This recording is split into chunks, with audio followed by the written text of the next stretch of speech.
Hello, everyone. My name is Dr. Richard Horowitz. I am the co-host of the Doctor's Talk, Healing from Lyme Summit. It is my great pleasure today. We're going to be having a conversation with Dr. Eric Gordon in California.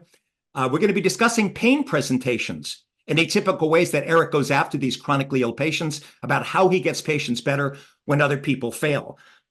Dr. Gordon is a family medicine physician and researcher who founded Gordon Medical, which is in Santa Rosa, California. And he treats complex chronic illnesses, including chronic Lyme disease, chronic fatigue syndrome, ME, fibromyalgia, autism, multiple chemical sensitivity, and other illnesses. So, Eric, it's great to have you here today. Let's talk a little bit about why you got into Lyme. I know, you're in California. People say there's not that much there. Of course, there is. But how did you end up getting into Lyme? Well, first of all, yeah, we're in San Rafael now. We moved south a little bit. Oh, okay. Not that matters. It's pretty close. It's interesting because it weaves into the chronic pain issues. Is that in the late mid 90s, I worked with Norm Shealy for a year, and Neil Nathan and Norm Shealy, and that was a chronic pain clinic. Okay, and so I kind of got the idea that I did pain. And then when I moved to California, I started seeing people with odd pain presentations. And then in 2001 or 2000, Wayne Anderson joined my practice. And Wayne had been treating Lyme since the late 80s. He and Joe, and probably you guys were on the phone all the time, like figuring out what to do with these folks. And what I realized quickly is that the patients that didn't make any sense to me from a pain perspective, from the way that doctors are taught to look at pain, in so far as it's supposed to hurt in the same place all the time, and it's not supposed to wax and wane tremendously from day to day. These are things that unless you have MS, that was the only disease that we were taught that would change in time and space. Everything else was this fixed problem. You had arthritis, it was in your shoulder, and that's not what I saw. And I discovered that Wayne's patients, the ones who were treating for chronic tick-borne diseases, because as we all know, it's rare to find Lyme in somebody who's chronic, just Lyme. So I started to pay attention and I started to treat the Lyme because, as you mentioned, people say there's not a lot of Lyme in California, which unfortunately is not true. But when I practice in upstate New York, a little sort of just in the area of Saratoga, Springs, sort of north of Albany. And in the 80s and early 90s, I was told by the infectious disease doctors that there was no Lyme north of the Catskills. if you can imagine such an absurdity. But I still remember I had just started leaving the hospital practice, and I had some patients who came to me, and I didn't know anything about Lyme, and people didn't even talk about Lyme much in the regular medical community in the 80s and 90s. Okay, and I had people come to me who tell me, I think I have Lyme disease. And to this day, I feel guilty because I said, no, they told me it can't be up here. That's just a level of stupidity that I'm embarrassed about. Don't worry. When we all started, Eric, from the very beginning, a lot of us had to learn right in baby steps. So we all made mistakes early on, and we learned from our experience, of course. No, but it's a great lesson. Is modern medicine, all medicine forever is full of these pronouncements that we are taught as though they are fact, like they have been, as we say, proven by the double-blind placebo-controlled study. But most of medicine is strongly held opinion by thought leaders.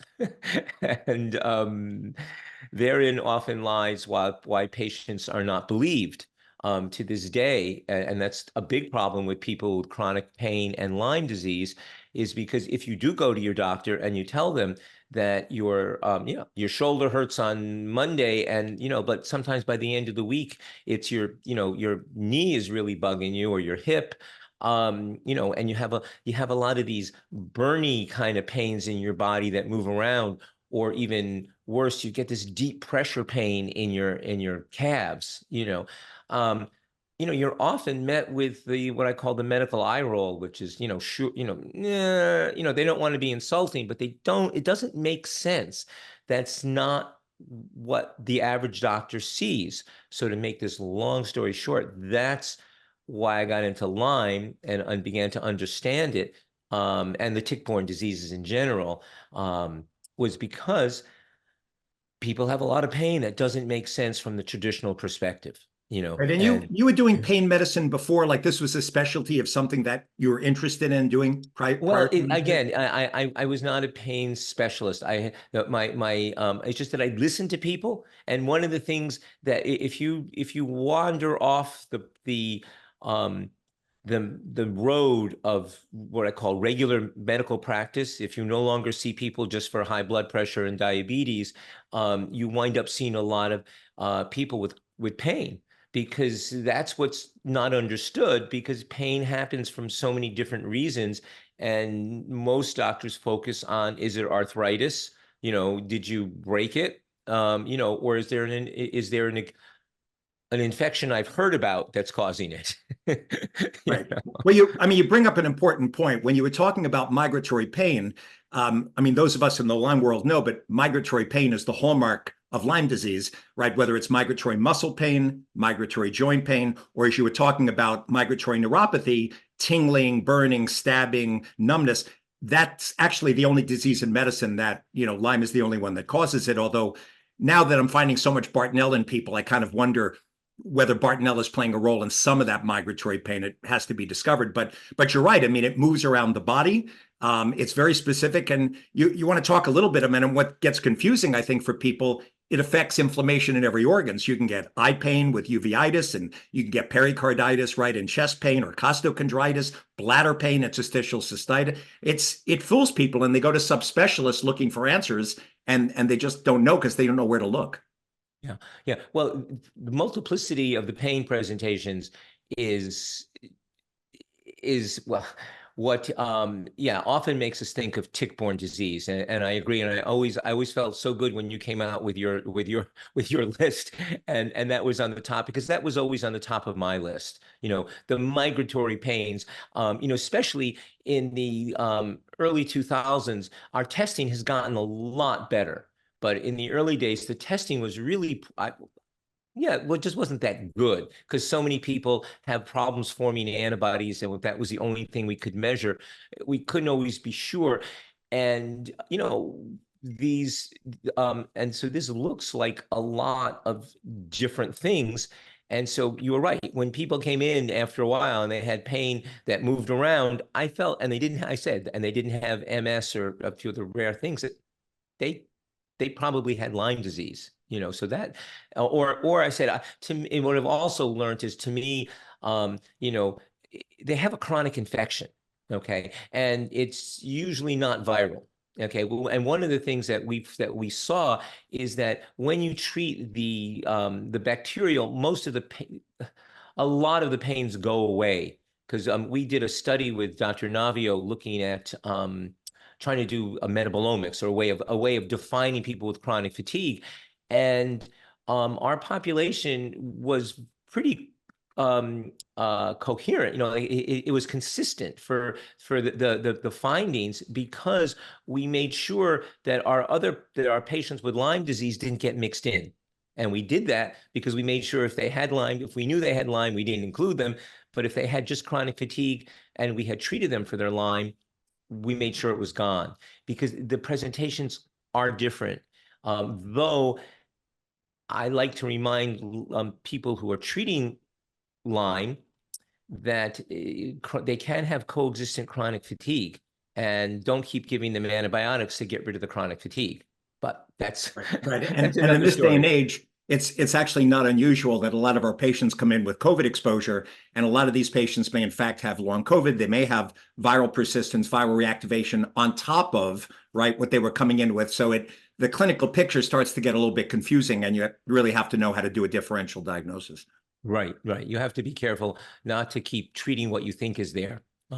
when it's not quite adding up. So, but getting back to pain, I'm gonna is that I am not a pain specialist, and I never was. I just happened to wind up in that niche for about 6-7 years because I wound up working with Dr. Norm Shealy, who's just a brilliant. He was a neurosurgeon and really understood the psychological, I hate to use the word psychological underpinnings because everybody thinks that means that if it's a psychological underpinning, that all I need is an antidepressant or a good therapist, and all my problems are going to go away, all my pain problems. No, but the brain is part of the the nervous system controls the immune system. And if your brain is always in this fight or flight or fear mode, it's hard to get your immune system to relax enough to do its job effectively over the long run. Okay.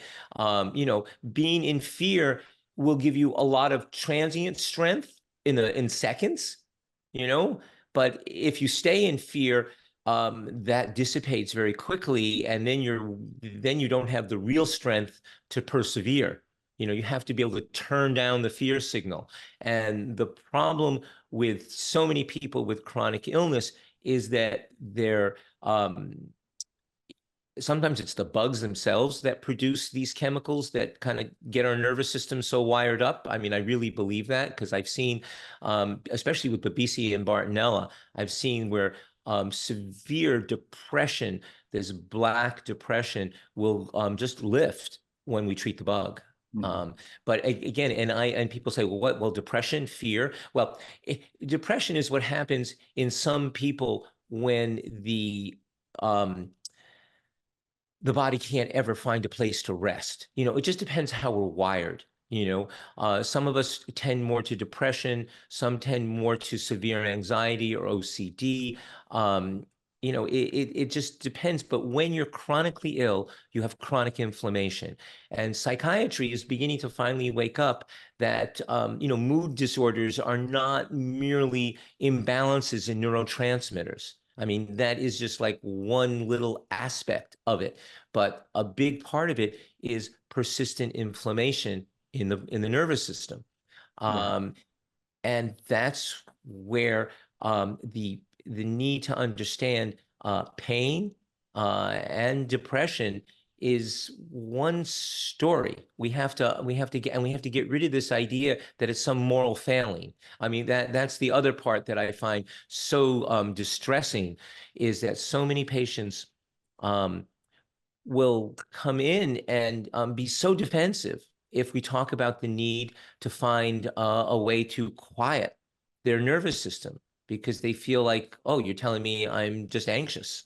No, I mean, you bring up a great point, which is, and Bob Bransfield, of course, have been talking about this for a long time, about microbes and mental illness, but Lyme causes depression, anxiety, OCD. I mean, every psychiatric disorder you can come up with, as does Bartonella, which makes it much, much worse. And Babesia, of course, also increases it. So, no, it's not a failing, but you were getting at this before with Norm Shealy. I affectionately talk to my patients and refer to them as, most of them, as the walking wounded, because many of us, including myself, in childhood, we may have had traumas.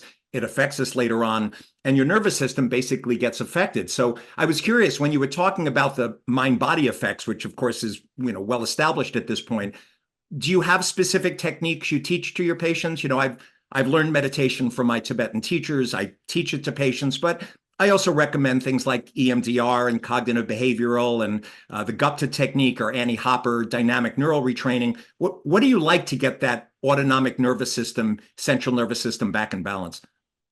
Well, that is a work in progress.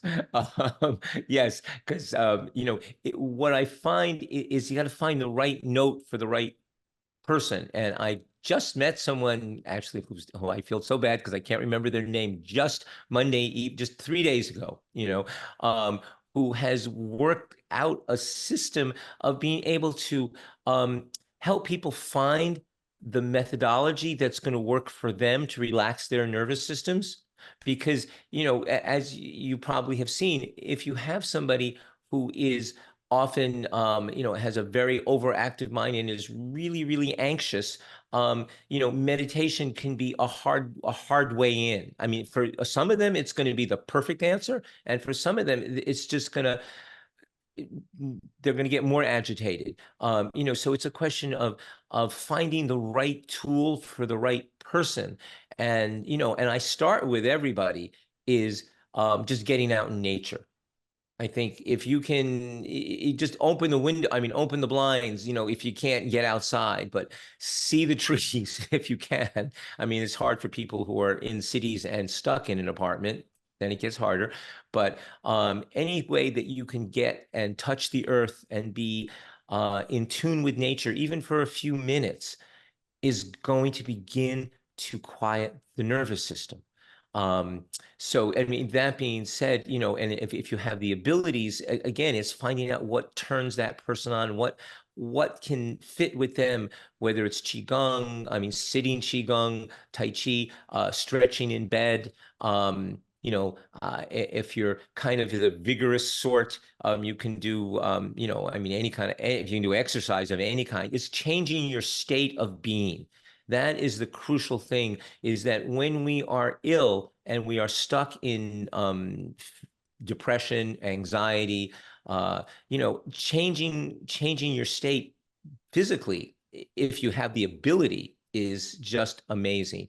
And we have used, I mean, again, Annie Hopper for the people who are more, I don't want to say rule, but people who can follow a regime very well, and that makes them happy. If I tell you to do 7 things every day and you're really happy doing that, then I find the Annie Hopper program really kind of often will meet your needs. But if you're more a little here, a little there, then I think, either the Gupta, I've been using Reorigin of late, this young fellow, Ben Aarons, who actually had Lyme disease, and he, and the thing I have to remind people is that many times you're going to meet folks who have found a way through this mess, through this problem of chronic Lyme and chronic tick-borne diseases.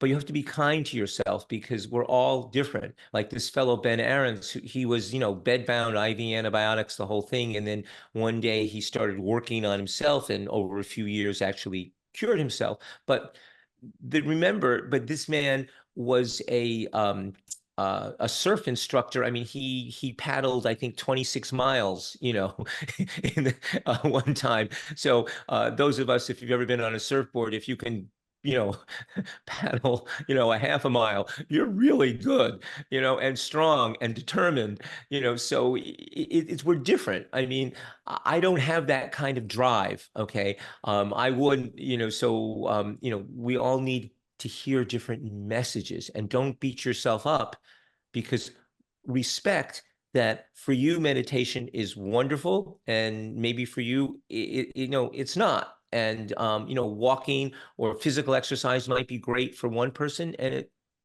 just might not do the thing that makes somebody else feel really comfortable in their bodies. So we just have to find it.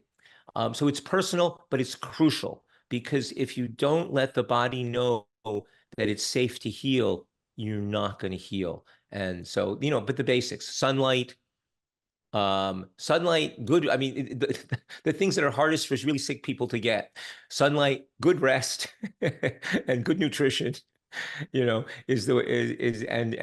learn how to relax are the, and safety, as you were talking about it earlier, when I used to speak to Neil Nathan about this, and you were talking earlier about Bob Navio, we know that if you're not in a safe environment, you're not going to heal because of the cell danger response, right? The mitochondria get kind of stuck, right, in M0 and not M2. They get stuck there. So no matter what you do to people, if they're not in a safe environment, the healing won't happen. And of course, you're right. I mean, with the wildfires in California and the rains and the mudslides, and the climate is definitely causing a lot of climate anxiety, where people are having a difficult time coping.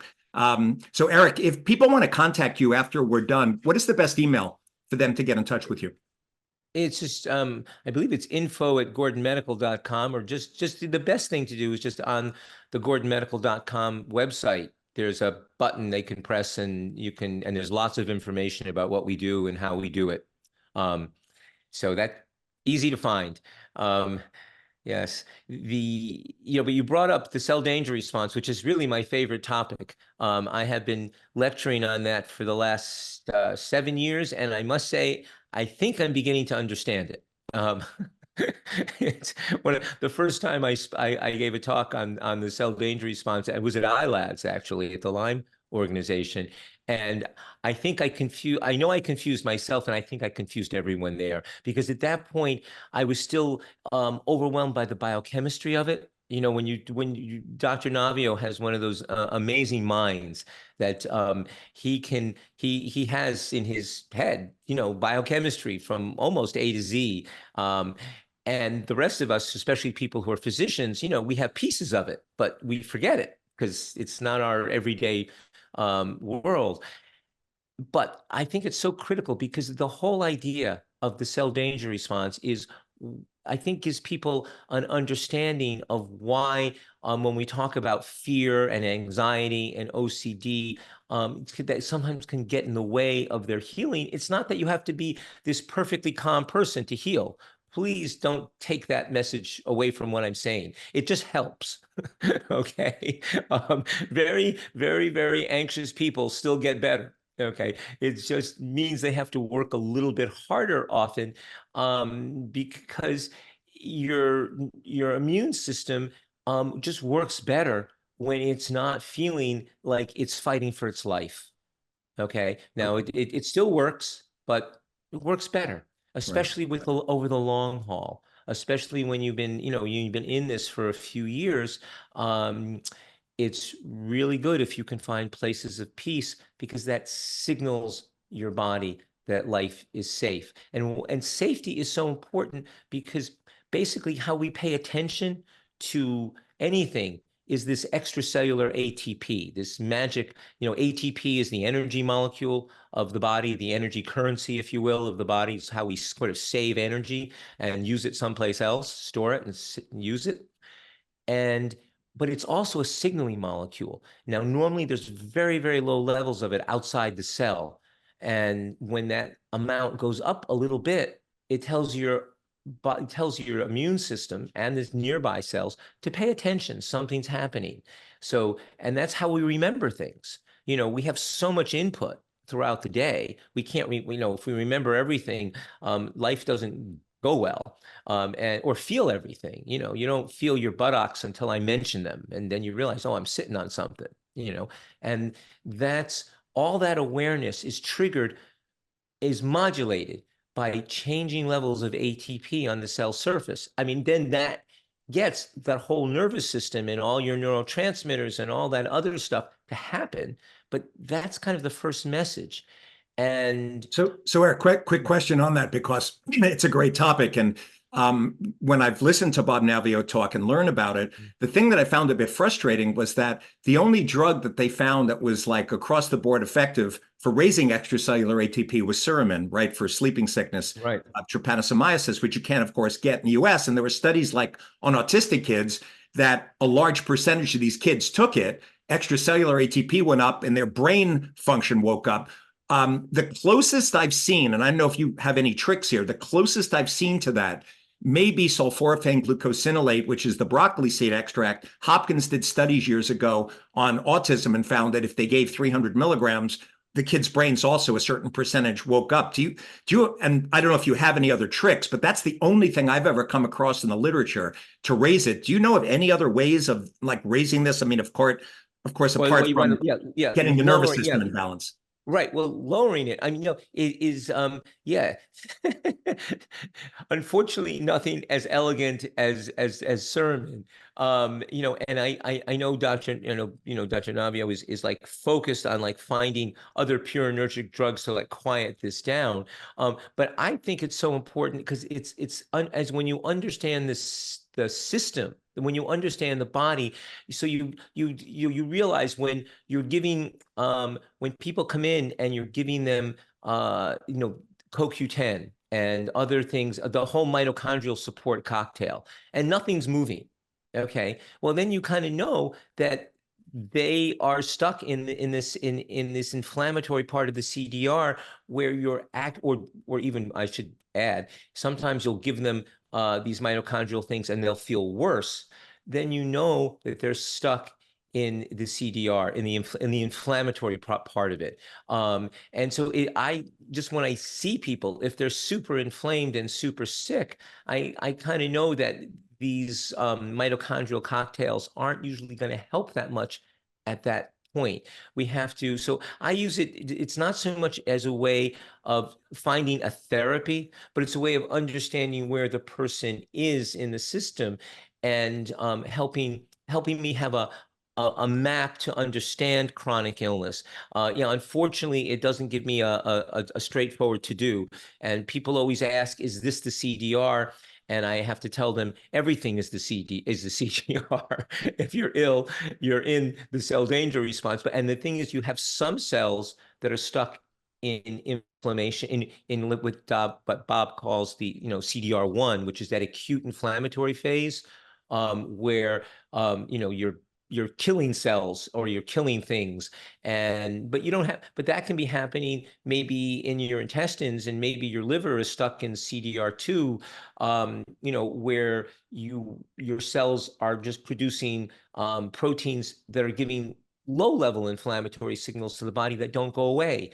And that's, so it's a complexity that I realize we can't go into right now, but just to say is that when you understand the body through the lens of the CDR, I think you can help tailor programs for people who aren't making sense. If people come in, and I always say, if we can go through the front door with people, which is to treat them with, with either herbs or antibiotics to treat Lyme disease, and they respond fairly appropriately, they have a 2 or 3 day herx, and then they feel a little better, and I can keep going, then I don't have to worry about where they are in the CDR. Okay. But when I need to think about this is when people come in, and unfortunately, well, anyway, my practice over the last 20 years, that's what's happened, is that we usually only see the people who have failed what I call the straightforward approaches, whether they be the naturopathic approaches, the oral antibiotics, IV antibiotics, ozone, whatever you want to, IV silver, whatever you want to do, we have tried. Okay. In my younger days, I was an early adapter. So we worked, and I had with Wayne working with me, and we had Neil, Dr. Nathan was with us for a bunch of years, and, we tried everything. And so we know what I always believe, that everything works sometimes. And you have to find what works for that individual. So that's where having this CDR tool helps, is because just like I'm interested in this other fellow who has a tool to figure out what type of relaxation therapies or return to your own inner being therapies are right for the individual. Well, it's the CDR gives me a little bit of that lens to say that, oh, okay, this person needs something that's more on the energetic level, that's very soothing, and we got to do a bunch of cleanup before we can ever get to the antibiotic level or even the herbal level. Right. So, Eric, question. So a lot of these people are coming in with chronic low-grade inflammation. They can't tolerate treatments. When I look for inflammation, and inflammation obviously is causing pain, fatigue, brain fog, right? All the symptoms we're seeing, mood disorders, sleep disorders. I think of it in terms of the 3 Bs: Borrelia, Babesia, Bartonella. Microbiome may be off, too much Prevostella clostridium, not enough Akkermansia. They've got mast cell disorder, food sensitivities. They're not sleeping. They have mold. They have heavy metals. They have nutritional deficiencies, right? All these things cause inflammation. But if people come to you and they've tried all these things and they can't tolerate the treatments, how do you work up these patients? Like, how do you approach them to figure out, like, how to get them through to the other side? Well, a lot of it is just understanding that each one of those things that you mentioned can be playing a role. Okay. And we have the beauty of hindsight. I can go over them. I can go over with the patient, what did they try for each one of those things, and what testing they did to look at whether that was there or not. Because often people will come in and they say, well, I've done, mycotox. I've I've treated my mold. But, because there's different schools of thought. One of the problems that we have is that some great doctors, I think of Richie Shoemaker as a great example. They come up with a big insights, and they teach us a lot, but then they see the world through that lens so much. And then when they start teaching it, it comes out as almost like it comes out with rules. Okay. And it's what worked for the patients that they saw, but it doesn't mean it works for everybody. So, when I look at people who say, well, I've had mold exposure and I took cholestyramine and I went through the 12-step Sears program.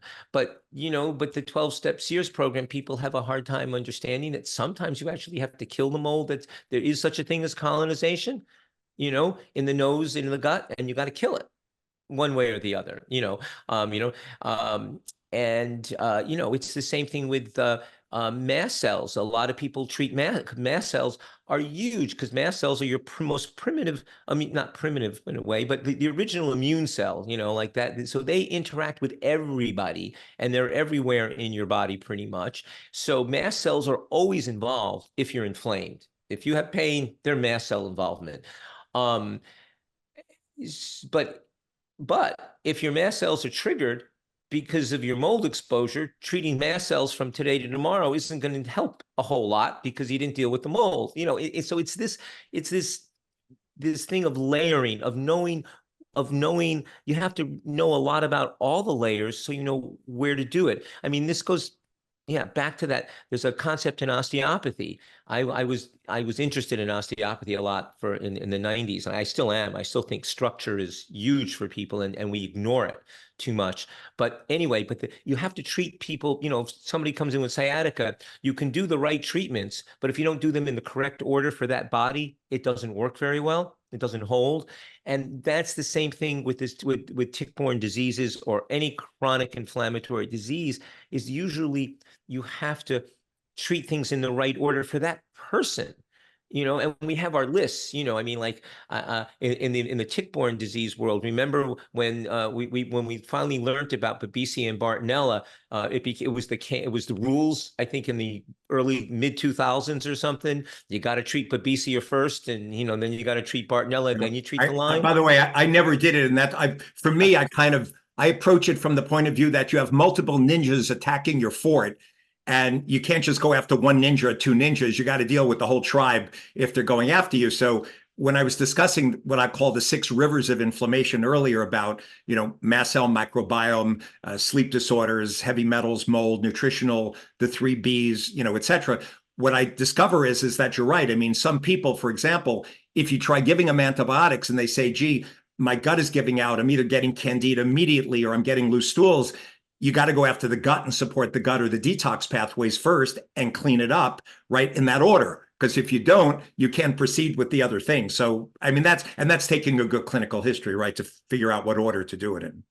Right. Well, but it's a good clinical history and knowing the possibilities, and that is the thing. But that's what makes you such a good physician, is that right away that you kind of got in the beginning, that even though people were coming down with these, like, they sound like rules. You have to treat the Babesia first. I mean, that was a big thing. And and patients fall into those traps because, unfortunately, you're looking for guidance as a patient, and when you find somebody who can give you something that sounds like, 1, 2, 3, 4, 5, this is the steps, you do these, you are going to be well. That's very appealing, and that's how our medical system is set up, because that does kind of work for acute illnesses. Okay, things that happen to you today, like you break a leg, unfortunately, something, you get an acute pneumonia. But once you have a chronic illness is about your body interacting with the environment. Okay, I mean, an acute illness is also, but we all kind of act the same, pretty much in an acute illness, and the treatment works. You can give, you break an arm, you can treat that arm like in almost 100% of people the same way, and you'll get a pretty good result. But once you have chronic illness, it's how your body has compensated for the events, and those compensations are built on compensations, and they're about your own personal lifestyle and genetics and your life experience. They all lead to a different way of your immune system interacting with the bug, and a very different immune system, because Now that's why. yeah, you're talking about a paradigm shift, and I think all of us who do chronic disease medicine know this. The acute illness is not the problem we're having, but now that long COVID is out there, and right, they're throwing billions of dollars at this to figure it out. What I did, in fact, I did this about a week ago because I'm writing up a new series of case studies for the literature. I looked up long COVID to see how many of the factors on the MSIDS map are now associated with long COVID. All 16. When I did an interview with Dale Bredesen, and I looked up Alzheimer's, and I said, well, how many of these factors are associated with Alzheimer's? It was all 16. And I have a feeling as I start going forward, looking at ME chronic fatigue, what I think the problem is that we have not had like a way of understanding chronic illness of like, there are multiple sources of inflammation. There are downstream effects, because if you just talk about mitochondrial dysfunction for fatigue, but you didn't look at the hormones, and you didn't look at Pott's dysautonomia as a cause of fatigue, or that BART is hanging around, you're going to miss all the other causes of fatigue. So it's almost like we needed a new checklist and a way of understanding chronic illness. And I think that's what a lot of us in the field, I think, are discovering. I mean, have you discovered kind of the same thing over time? Yeah, I mean, I say yes so blithely, because yes, this is the issue, is that chronic illness has a very common underpinnings, and what makes them different, it's all, toxins, viruses that you haven't dealt with completely, or your immune system keeps letting them pop up and stress your body, infections that are, that live with us. And that's, yeah. And stress, the craziness of modern life, and EMFs probably, I mean, all these things have made a new soup. Okay, because the old soup was infections, was acute infections, but now with the addition of 80,000 somewhat chemicals, God knows how many pieces of nanoplastic. I mean, we have a litany of stuff that can hurt us out there in the environment, and at the same time, the way our lifestyle has isolated us and kept us away from community. Okay, I mean, and that's why there's a lot. I think the isolation that has changed when we were growing up, when I was growing up in the 50s and 60s, almost everybody lived in neighborhoods. There are only a few. The super rich were isolated in their little conclave, in their little thing. But the rest of us, poor people, middle class people, upper middle class people, there were neighborhoods where kids were in the street all the time, and everybody interacted, and and the families were bigger. But now, in the last 60, 70 years, as we've shrunk to this really isolated nuclear family, we're all in our little fortresses. And that is not good for your immune system. Okay. We need exposure, not just to bugs, because the exposure to bugs makes us healthier in a way, but we need exposure to other people and other feeling states and other ideas. Okay. I won't go off into, it's just, No, but you're correct. In fact, I mean, what happened with this outbreak with COVID, when people were isolating, the reason they felt that, the flu epidemic and the RSV epidemic and metapneumonia virus and all these other things popping up, even mycoplasma, is because we were too isolated. People weren't, right? They weren't being exposed. They weren't getting cross-reactive. Their antibodies weren't keeping up. That's part of the reason we're seeing all these viruses now come back, because you're right. People did not get the same type of exposure the last couple of years. Yeah. But it's also the societal isolation, I think, is just I don't want to say killing, but is dampening that energy that we need to be human, and that human interaction is what helps people heal. And I think we really need to bring to, I don't know, I'm a man of lots of questions, lots of problems. I have answers, I think, sometimes for individual patients, but for figuring out society, no, I don't. I don't think anybody's figured that one out completely at this point, Right. considering Yeah. some of the things going I'm on. working. I like to work one at a time. I know many people who are in public health and they're trying to save all of us, and God bless, I appreciate it. But, we work one at a time, and looking for what is out of balance in your body that needs balancing and what we can balance. Because see, one of the biggest issues that I find in the really difficult to help patient, is you're always, you seems like every move you make, you're checkmated because that system has become so defensive. Okay. So, they can't, even the compounded antihistamines, they can't tolerate, it's that kind of, even gentle touch can sometimes cause an extreme, response, and not just pulling away, but a crash. People can have their bodies pushed to such places that we really have to work very hard at finding the note that body can that body can hear to begin to heal. Because some people start to collapse, and I don't, they get to the point where noise and light and all kinds of stimuli are just too much.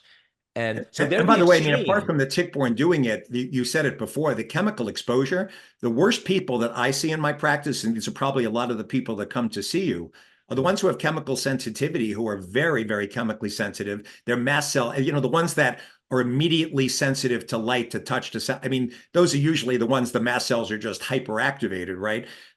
So those are the ones I think we're all seeing. But do you have anything, in your experience now, seeing all these people, in fact, that come to you and they failed a lot of other physicians, what is like the top 5 or 6 things you find that maybe was missed by other doctors? What do you find sometimes is the clue for a lot of these patients, regarding their pain, but also regarding just, in general, getting that mind, body, spirit back in balance?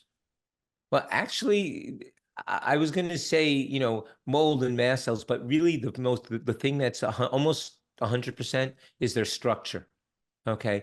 People do not look at the structure, because once, we all can have, abnormal, our one shoulder higher, our heads forward, our back is too straight or too curved. We can have lots of minor changes in our body and be fine, have no pain, and be running our lives and doing everything with no problem. But when you add chronic inflammation, all that changes. Okay.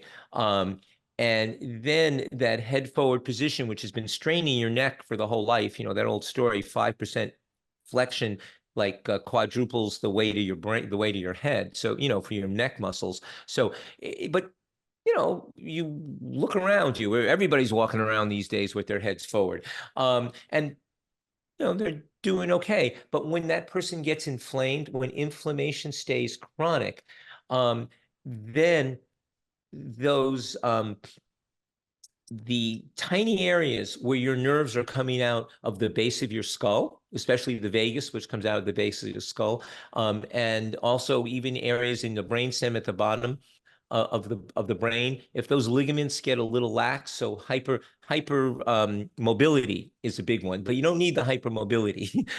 That just makes it a lot worse. But just having chronic muscle tension is going to decrease drainage from your brain. Okay, so how many people come in with the head pressure? My head, I got constant head pressure.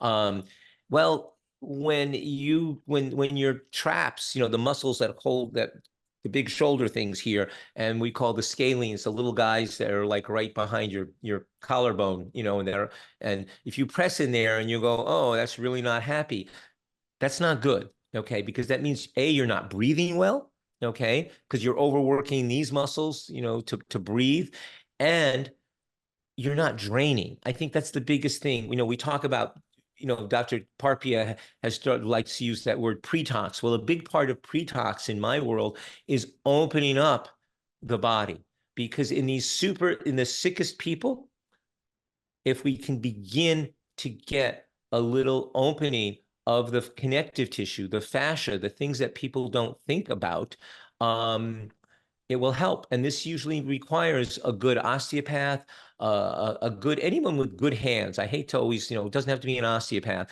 but it has to be someone who's trained in usually in cranial, or there's now a multitude of different things out there that they kind of are offshoots of cranial and Feldenkrais work, which are very gentle, but begin to talk to the body, open up the connective tissue, and let things drain, because that's why you often have a lot of pain in that shoulder, because you maybe just twisted that thing, 20 years ago, and it didn't really bother you, but then you get, Lyme disease, and it's really a problem. Well, it's a problem because your body has 20 years ago, when you twisted that, it didn't really heal completely. And so there's restriction in that area. The muscles are a little tight.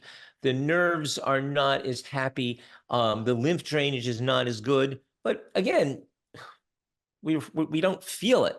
But once you get inflammation, that you get a little more fluid in that area, and then you really begin to impede the lymph drainage, because the lymph is such a low pressure system that millimeters of mercury, tiny amounts of pressure change is enough to impede it. And that's So, so So that's Eric, the you biggest bring up thing some I very see. important points, which is, and I think, and you're the first person, by the way, I've interviewed so far in the summit who's discussed this, is because these people come to you and they failed so many of doctors. One of the things really you're saying regarding pain and just getting them better Yeah.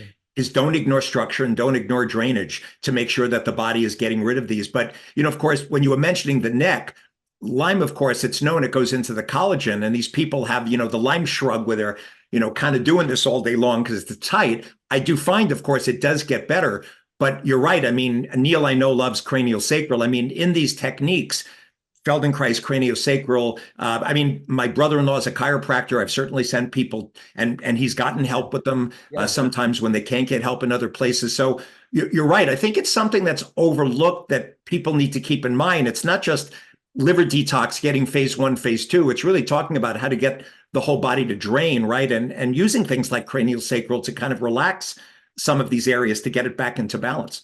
Yeah. And one thing I really want to emphasize here is just be careful and be gentle. If you think of yourself as a very sensitive person who has trouble with lots of medicines and just has to keep the world a little bit far away from you, let the person know that you're that sensitive, and really suggest that maybe they only treat you for 10, 15 minutes the first time, and be gentle, because what happens is that if you begin to release this stuff, you will have a herx.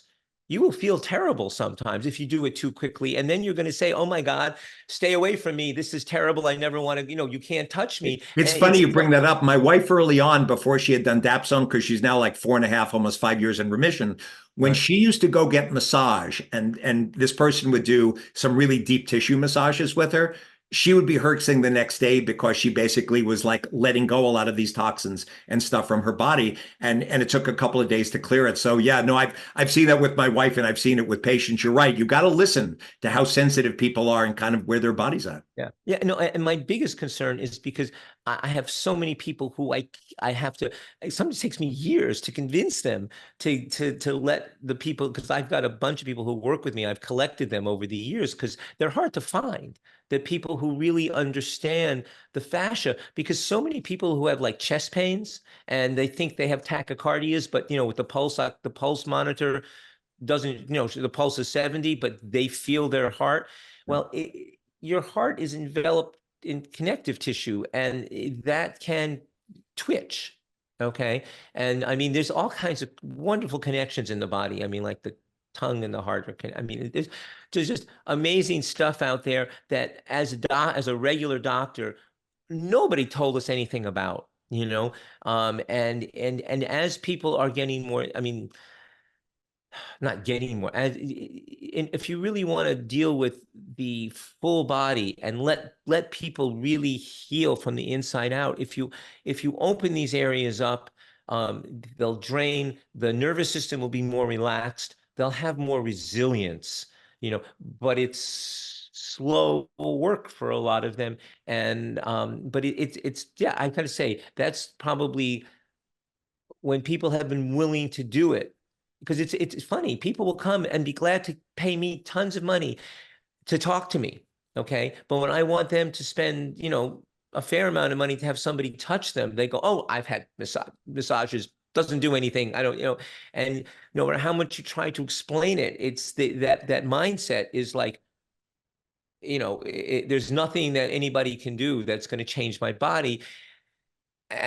And I just sad No, because and I'm and so. you know, we hold emotions. The person who works on me at least once a month, she does myofascial release. Mm. And a couple of months ago, she had gotten in there deeper than I think anybody has gotten in a while. And I noticed I started crying. I started releasing stuff, and I realized it was an area of my body I had held trauma from childhood. And I was shocked. And I said to her, "Is this something you see from time to time?" And she said, "Oh yeah, like all the time." And I think people don't realize, because you started earlier talking about this mind-body connection, the body is holding on to these things. And sometimes you need very specialized techniques with drainage, right? Especially in these very sensitive people.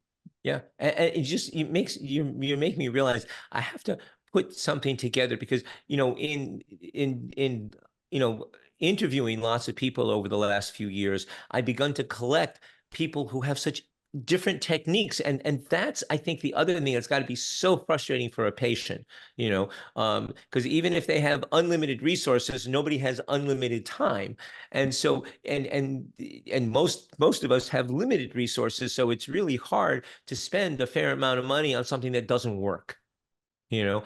And when it comes to this mind body work, as we almost talked about earlier, we have to find ways to have a better idea of what's going to work for which person, because it's like now we have a million machines out there, the pulsed electron, the PMF, the pulsed electromagnetic fields, the microcurrents, and these are all great, but sometimes they make people worse because they detox too quickly. So again, knowing, and some people's nervous systems like one more than the other. It's just there's so much to learn, and unfortunately, we can't even fund, like studying something like dapsone, which is like, it's a thing, we can measure it, and we can have I mean, we can really know who it works in if you had enough money, and so we're never, I mean, I don't know if we'll ever get to the point of really figuring out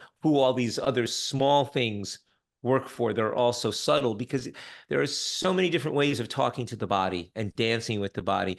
And dreams, I have dreams of being able to parse those out someday, so we could just be more efficient in helping people get well. Because right now, I know that we're wrong about what's going to be the best treatment for you in the beginning. We have to make a few mistakes.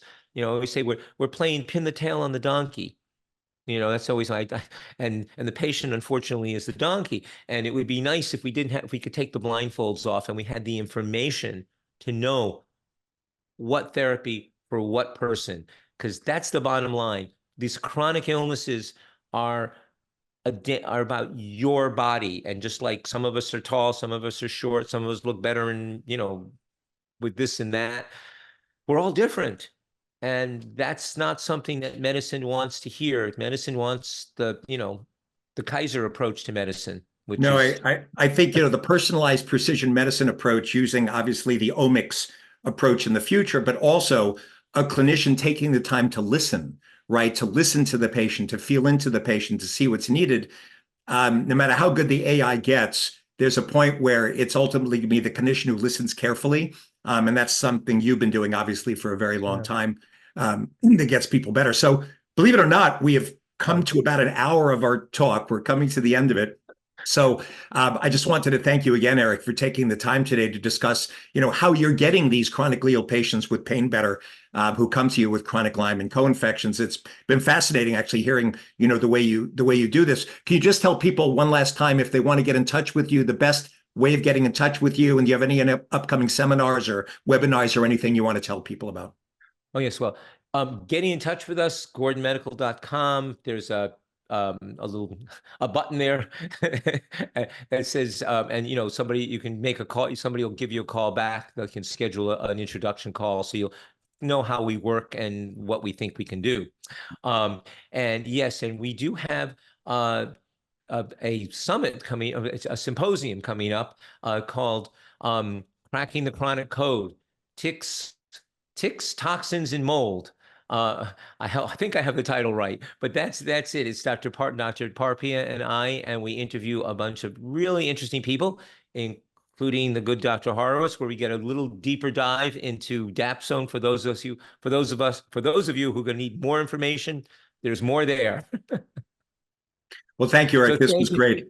So thank you, Richard. Yeah, thank you for taking the time today, and good luck. I mean, you've been in the field for a long time, in the trenches, helping these chronically ill people, trying to figure it out. So bravo, because as you said, the acute medicine phase everybody's pretty much got, but these chronically ill patients that go from doctor to doctor who are looking for answers, you're one of those people they end up coming to when they fail. And I know people who've gotten help. So thank you so much for taking the time. And again, for everyone who's been listening, you've been listening to the Healing from Lyme Summit. I'm your co-host, Dr. Richard Horowitz. Thank you for joining us today, and I look forward to speaking to you again at another summit. Thank you so much.